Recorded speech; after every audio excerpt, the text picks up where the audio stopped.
last type of word problems we'll consider for now will deal with distance, rate, and time. And the main formula and idea we'll need here is that distance is equal to the rate times the time. And it's important to note that for these problems, our rate either needs to be a constant speed that we're traveling or the average speed of the object. So let's look at a couple of examples. Hannah left Austin with a speed of 65 miles per hour heading north. Janet also left at the same time, headed south at 67 miles per hour. How many hours must they travel before they are 258 miles apart? So let's start by organizing our information. So we have two people and there's three things that we need for this: distance, rate, and time. So it says that Hannah left Austin with a speed of 65 miles per hour. So that's her rate. It then says that Janet also left at the same time, headed south at 67. So that would be her rate. For time, all we really know is that they've been traveling for the same amount of time, so we're going to let both of those just be t. We also don't know their distance, but we do know that distance is equal to rate times time, so we can multiply the rate and the time to get the distance. We also know that we want them to be 258 miles apart. So that means if I take the distance that Hannah's traveled plus the distance Janet has traveled, it should be a total of 258. So 258 equal to 65t plus 67t. We can combine like terms.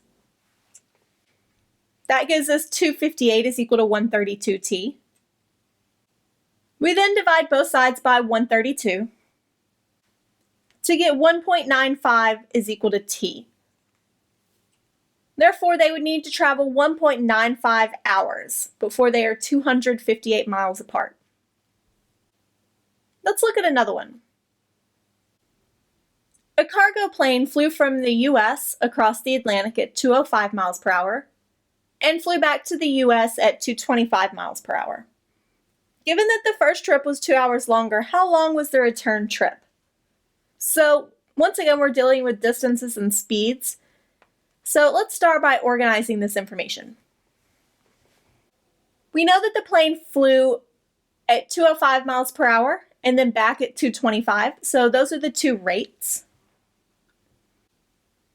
We also know that the first trip was 2 hours longer. So if I let the second trip take time t, then the first trip will need to take an extra 2 hours, or t plus 2. We can then multiply rate times time to get distance.